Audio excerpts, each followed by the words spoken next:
Hello, welcome friends.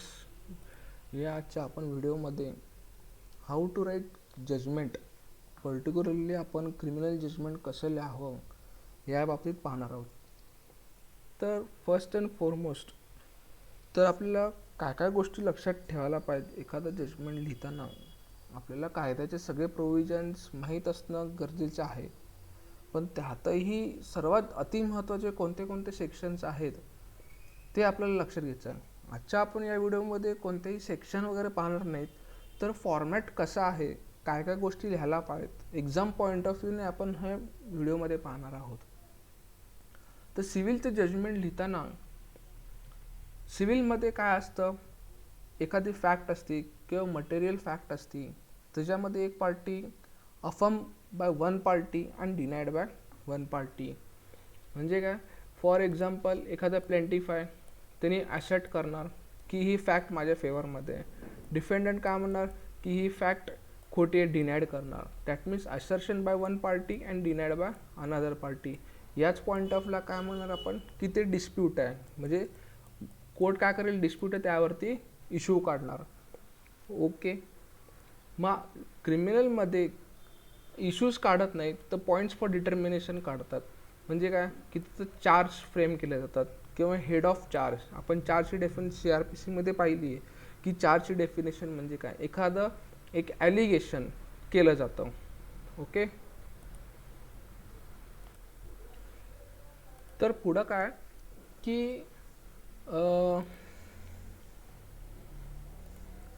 Okay, तर आपण जजमेंटमध्ये पाहणार की क्रिमिनलचं जजमेंट लिहिताना काय काय फॉर्मॅट कसा आहे तो आपण एक शॉर्टमध्ये पाहणार आहोत.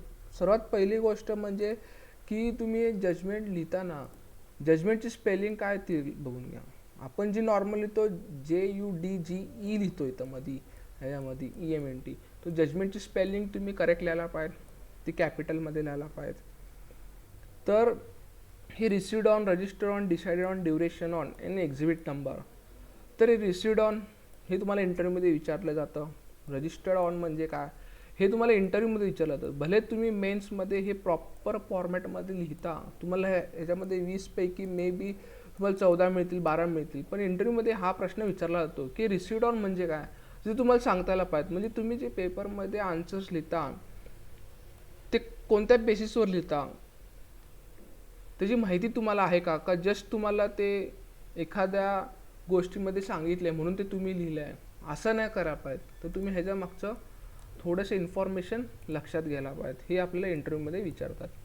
तर रिसिव्ड ऑन म्हणजे काय की CRPC 173मध्ये आफ्टर कम्प्लिशन ऑफ इन्व्हेस्टिगेशन झाल्यावरती चार्जशीट ही मॅजिस्ट्रेट कोर्टामध्ये फाईल केली जाते.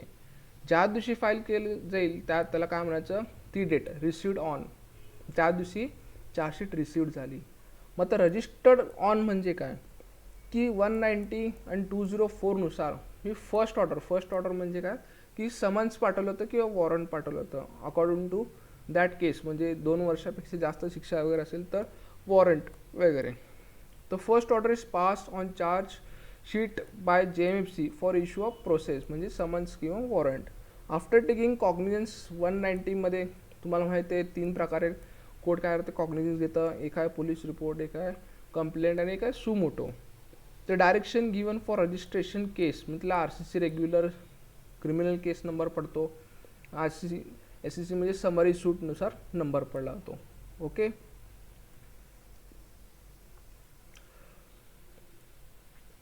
अजून याच्यामध्ये महत्त्वाचं काय की जजमेंट हे पब्लिक डॉक्युमेंट आहे, आणि पब्लिक डॉक्युमेंट असल्यानंतर ना हे 77 आणि 80मध्ये एव्हिडन्स ॲक्टच्या रेलेव्हंट आहे. आता इथं in the court of judicial magistrate first class, आता कोर्ट नंबर 3 वगैरे आपल्याला एक्झाममध्ये लिहायची काही गरज नाही, तुम्ही सिम्पल हे कॅपिटलमध्ये लिहायला पाहिजे. In the court of judicial magistrate first class Solapur वगैरे, प्रिसाइडेड ओव्हर बाय, इथं प्रिसाइडेड ओव्हर बाय XYZ. आपल्या इथं ब्लँक लिहायचं आहे. RCC नंबर काय, रेग्युलर क्रिमिनल केस ऑफ 2018 वगैरे लिहायची काही गरज नाही, वर्ष लिहायची काही गरज नाही. केस नंबर लिहिलं, डॅश मारलं, ओके. आता हे कंप्लेंट पण लिहिलं आहे, चुकीचं लिहिलेलं आहे. स्टेट केस असेल तर इथं स्टेट ऑफ महाराष्ट्र वगैरे असेल तर जे पण राज्याचं नाव दिलं असेल तर स्टेट ऑफ महाराष्ट्र दिलं असेल तर ओके. थ्रू कोणतं पोलीस स्टेशनद्वारे आहे ते लिहायचं. इथं प्रायव्हेट कंप्लेंट केलेली असेल, स्टेट केस नसेल म्हणजे FIR वगैरे नसेल, प्रायव्हेट कंप्लेंट असेल तर कंप्लेंट लिहायचं. इथं वर्सेसला काय जण काय लिहितात की VS लिहून सोडतात, तर हे नाही लिहायचं, पूर्ण वर्सेस लिहायचं. ओके. आरोपीचं नाव, एज्युकेशन वगैरे, एज्युकेशन लिहायची काय गरज नाही, फक्त कुठं राहतो, पत्ता काय, ऑक्युपेशन काय वगैरे, ऑक्युपेशन लिहायला पाहिजे. ओके. स्टुडंट असेल स्टुडंट लिहा, ॲक्युज्ड. ओके. त्यानंतर offence punishable under so and so section ते लिहायचं. So and so person assistant public prosecutor for state. इथे APP मग शॉर्टमध्ये लिहायचं नाही. सर्वात महत्त्वाची गोष्ट, असिस्टंट पब्लिक प्रॉसिक्युटर पूर्ण लिहायला पाहिजे. आणि ॲडव्होकेट फॉर ॲक्युज नंबर. इथं बघा जजमेंट कॅपिटलमध्ये लिहिलं आहे आणि स्पेलिंग मग बघा जजमेंटची spelling. Delivered on so and so date आणि प्रोनाऊन्स इन ओपन कोर्ट. हे इथं स्टार्टिंगला लिहिलं तरी चालेल, एंडिंगला लिहिलं तरी चालेल, हरकत नाही. फर्स्ट हे नंबर लिहायची काही गरज नाही. Statement of facts of the case ते तुम्ही लिहा की ॲक्युजने कोणत्या डेटवरती, कोणत्या टाईम प्लेसवरती IPCचा कोणता ऑफेन्स केलेला आहे.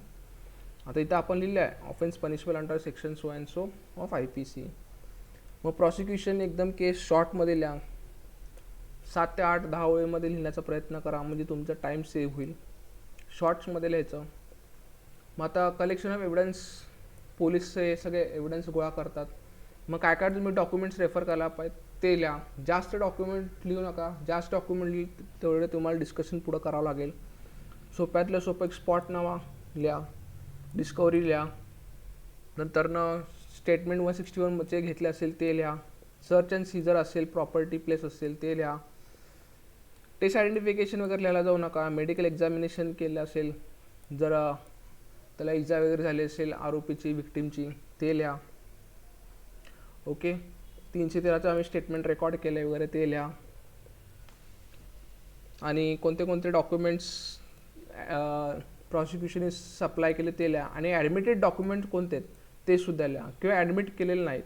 ह्याच्यामध्ये सर्वात एक महत्त्वाचा भाग आहे या गोष्टीमध्ये की 313चं स्टेटमेंट पण आहे, लिहिलेलं आहे after filing chargesheet, framing of charge झाला, डॉक्युमेंट एक लिस्ट ऑफ डॉक्युमेंट फाईल केल्यानंतर कोणते डॉक्युमेंट्स आरोपीनं ॲडमिट केलेत किंवा कोणते डॉक्युमेंट्स डिनाय केलेत ते सुद्धा तुम्ही लिहा, किंवा टोटली सगळे डॉक्युमेंट्स आहेत ते डिनाय केलेत.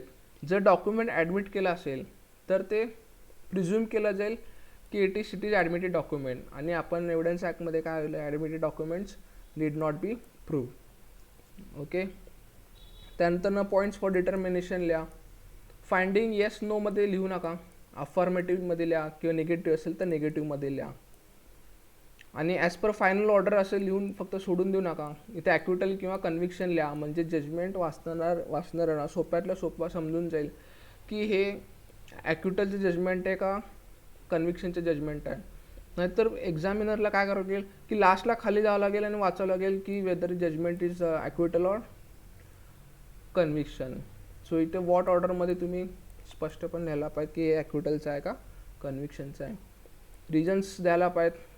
तर मी एक्झाममध्ये म्हणेल की जे पण तुम्ही आता हे पॉईंट्स ऑफ डिटर्मिनेशन आहे, आता जेवढे पॉईंट्स ऑफ डिटर्मिनेशन केले असेल तेवढे तुम्हाला रिझन्स द्यावं लागतील. ते जे सगळे पॉईंट्स आहेत ते एकदमच ऑल टुगेदर डिस्कस करा. जर आणि कन्व्हिक्शन द्यायचं आहे, ॲक्विटल द्यायचं आहे, ह्याच्यावरती तुमचं काय एक्झामिनवरती काय फरक पडणार नाही की तुम्ही ॲक्विटलच दिलं आहे, कन्व्हिक्शन दिलं आहे. कन्व्हिक्शन दिलं तर त्याचे पॉईंट्स भरपूर वाढतात. तुम्हाला त्याच्या परत त्यांना पॅरोलवरती ह्याच्यावरती सोडायचं आहे का, परत बऱ्याचशा वेगळ्या गोष्टी आपण पुढं पाहणार आहोत. ते बऱ्याचशा गोष्टी तुम्हाला डिस्कस करावं लागतात की त्याला प्रोबेशनवर सोडायचं आहे किंवा नाही. तर बऱ्याचशा अशा गोष्टी पॉईंट ऑफ सेंटेन्सवरती परत हिअरिंग घ्यावं लागेल. बऱ्याचशा गोष्टी तुम्हाला कन्व्हिक्शन द्यायचं म्हटलं की भरपूर गोष्टी डिस्कस करावं लागतील आणि थोडा तुमचा टाईम वेस्ट होईल. तर शक्यतो ॲक्विटलकडेच जायचं. बघा आपण जर क्वेश्चनमध्ये स्पेसिफिकली दिलं असेल की कन्व्हिक्शनच द्या म्हणून लिहिलं असेल तर तुम्हाला तुमचा टाईम घेणार आहे पेपर लिहिण्यासाठी. मग सगळे पॉईंट डिस्कशन झाल्यानंतर ना एक फायनल ऑर्डरमध्ये मग कोणत्या खाली तुम्ही शिक्षा दिली किंवा ॲक्विटल केले ते लिहा. कन्व्हिक्शन असेल तर त्याचं प्रायर ऑफेन्स वगैरे काय आहे का, फर्स्ट टाईम ऑफेंडर वगैरे आहे का, मग त्याचं कॅरेक्टर कसं चांगलं आहे का, प्रोबेशन ऑफिसरकडनं त्याचं माहिती काढून घ्यायची, तुम्ही गुड कंडक्ट आहे की नाही, मग त्याचा रिपोर्ट मागवून घ्यावा लागेल तुम्हाला. आणि मुद्देमाल प्रॉपर्टी असेल तर त्याचा डिस्पोज ऑफ कसं करणार आहे. मग सेंटेन्स वगैरे दिला असेल तर सेंटेन्स, मग ते जर फुलफिल आणि अमाऊंट ऑफ फाईन आहे ती दिली नाही तर डिफॉल्ट किती द्यावं लागेल ते तुम्हाला डिस्कस करावं लागेल. नंतर ना सेंटेन्स रन कॉन्करंटली आहे हे लिहावं लागेल तुम्हाला. आणि प्रोनाऊन्स इन ओपन कोर्ट वगैरे आहे. प्रॉपर्टी कशी, मुद्देमाल प्रॉपर्टीचं काय केलं ते लिहावं लागेल.